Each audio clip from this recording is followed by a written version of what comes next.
They pulled up outside, and their first impressions were, what a lovely house. But little did they know, looks are very deceiving. Katie looked at Jim and said, "Well, I think we are going to be really happy here. Your late mother will be pleased that you are going to move in and renovate her old house." They both turned around and looked at Chloe and Max. "Come on, kids," said Jim. "Let's go see what your grandmother, Ethel, has left you." Max was the first to reach the front door. It had a large rook's head as a door knocker. He pushed the door open, and you could hear the creaking of the oak and brass hinges moan, as if they were tired and worn. Max stopped just inside the entrance. "Don't stop, Max," said Katie. "We all need to hurry to empty the car before it gets dark." Jim turned on the hall lights. As everyone's eyes started to adjust, Jim noticed the huge chandelier above them. It was covered in cobwebs. "Looks like we have some cleaning to do," said Katie. Max and Chloe climbed the huge oak staircase. When they got to the top, they were both out of breath and quite red-faced. Chloe went to the left and down the long straight corridor. There were many doors on both sides, but she carried on walking, as if she knew where she was going. Eventually she stopped outside the last room on the right. She dropped her rucksack and doll, and began to open the door. Max walked to the right-hand corridor, which was dark and rather dusty. He came to the first room on the left. The door was already open and looked like it was in need of DIY. It was hanging on by one hinge. Jim went into the main lounge area and pulled away the large steel fire screen. Behind he could see someone had already set up the fireplace ready for lighting. There was small kindling, with straw and large logs on top. "Perfect," he said, in a appreciated and rewarding voice. He took out his cigar lighter and put the flame to the straw. The fireplace was heating the lounge in no time. Katie was in the enormous oak kitchen. She couldn't believe how big it was. There was 3 massive black cast iron ranges, and many pots and pans hanging up on the oak beam ceiling. "Wow," she said. "I'm going to enjoy cooking a family meals in here," she said. It was slowly getting darker now. Everyone was back outside. "I think this is the last of the boxes," Jim said, as they all carried stuff back inside. "Are you going to that shop down the road, Jim?" Katie said. "Yeah, they sell everything in that shop." The 2 children were busy unpacking their stuff upstairs when Jim drove off down the long dusty drive. Katie was busy looking in the kitchen cupboards when she heard a thudding sound. Her eyes looked straight at the large oak door near the ranges. The sound stops as she starts to walk over to the door. She turns the handle, but it doesn't open. "I wonder where the key is to this door," she says. "What's in there, Mum?" says Max. "Max, you made me jump then," said Katie. "I thought you were still upstairs." "I'm not sure, Max, really. I will ask Jim when he comes back from the shop. He's been gone ages," she said. But just as she said that, they both heard the front door creak open and slam shut, with an echoing bang. "I'm back," shouts Jim.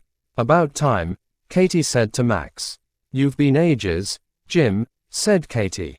"Sorry, but the shopkeeper wanted to know all my life story, and why we're moving into Ethel's house."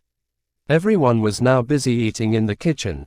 Suddenly they heard the banging of the stag's head on the front door. Jim jumped up. "I'll get it," he said. The others carried on eating. "Oh well, must have been the wind," Jim said as he returned to the table, "or the invisible man, because I couldn't see him." That got a smile from Max. "Thank you, Dad," said Chloe. "Them sandwiches were tasty, just what my stomach needed, after climbing that oak staircase 8 times already." "Yes, lovely, thanks, Dad," said Max as he finished chewing on the last piece of chicken sandwich. Chloe and Max went off back to finish off unpacking upstairs, while Jim and Katie embraced each other, both looking out through the grubby kitchen window. "We are going to be all happy here, aren't we, Jim?" said Katie in a hopeful voice. "Of course we are. We are gonna be more than happy here," replied Jim. His voice didn't reassure Katie as much as she would have wanted, but she was grateful for the tight embrace. Katie carried on cleaning the kitchen cupboards. Jim put a few more logs on the lounge fire. Chloe was hanging the last of her clothes in her room. Max was still unpacking his Star Wars toys. and putting them pride of place, on the wide oak shelves above his bedroom fireplace. His bedroom was extremely large, and like all the rest of the house it was still fully furnished, exactly the same as the day Ethel's body was found. Nothing has been touched by the police or any other organizations who had visited the house. Max went over to his window and looked out over the lake, then his eyes drifted over to the boathouse. He could just about see a female figure moving inside the boathouse entrance. She was dressed in white and had a hat on. He carried on looking at the figure. It turned around and looked straight up at him. He crashed to the floor quickly so the person couldn't see him. "Damn, busted," he said loudly. After a few minutes, he slowly got back up and looked at the boathouse entrance. The woman in white was gone. Max carried on with his toys. Chloe had nearly finished hanging up her dresses when her eyes caught a glimpse of the beautiful arrangement of porcelain dolls on just one of many shelves in her room. She was still looking at the dolls as she walked towards the wardrobe. Just before her last step to the wardrobe, the doors on the wardrobe slammed shut. She was startled so much she dropped her dresses on the floor and screamed out loud. Katie was first on the scene, followed by Max, then Jim. "What's the problem, Chloe?" said Katie. "The wardrobe doors have just slammed shut, for no reason," Chloe said, in a nervous voice. Jim and Max started laughing. "It's the bogey man," said Max. Katie put her arms around Chloe and gave her a comforting squeeze. "It's all a bit strange around here, but there's certainly no bogey man, is there, Max?" Katie opened the wardrobe doors and then picked up Chloe's clothes and put them swiftly on the wardrobe rail. "Thanks, Mum, and sorry for screaming."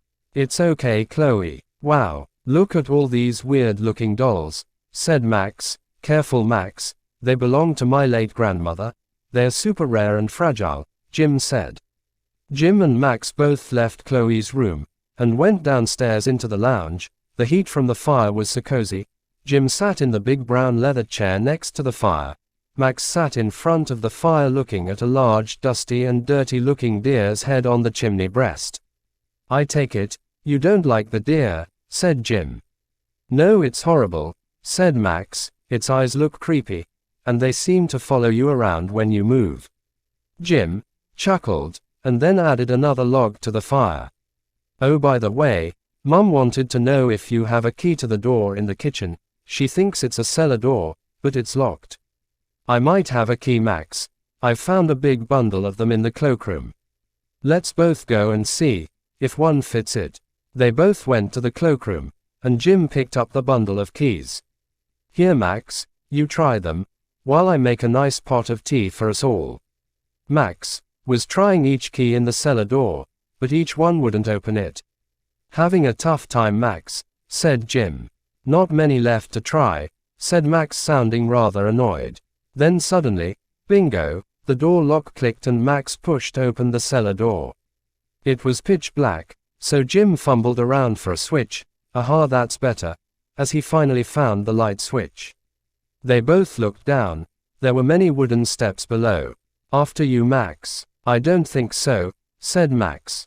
"It's your grandmother's house, so you go first," he said, quite sheepishly. Jim was just going down the first couple of steps when Katie said, "Oh, you found the key then?" "Yeah, no shit." Max followed Jim down the steps. At the bottom they could see it was huge, and would take a while to explore everything. "Let's go back up, Max. We can explore here another time." Max really wanted to explore, but Dad was right. "We've got plenty of time to come down here." "So what's down there, guys?" said Katie. "Too much for today," said Jim, "but it is the cellar, that's for sure." It was getting darker outside now. "It's time we all got some sleep," said Katie. "Yeah, I'm not gonna disagree there," Jim replied. Luckily they had all brought sleeping bags with them. The beds were too dusty and dirty to sleep in. "Okay, you both go upstairs, and I will see to the fire and lock the doors," said Jim. "Nighty-night," said Max as he ran up the oak staircase. "Nighty-night, young man," Jim and Katie said simultaneously. Max zipped up his sleeping bag right up to his ears. It was warm and snuggly. His Star Wars objects were lighting up the room. They had built-in lighting systems, and now and again his large Darth Vader figure would talk when someone triggers its motion sensors, but it was always known to randomly speak even if nobody triggered it. Max heard both his mum and dad go to their bedroom. It was 2 bedrooms away from him. Someone switched the last of the house lights off, and now Max's room was lit only by his Star Wars toys.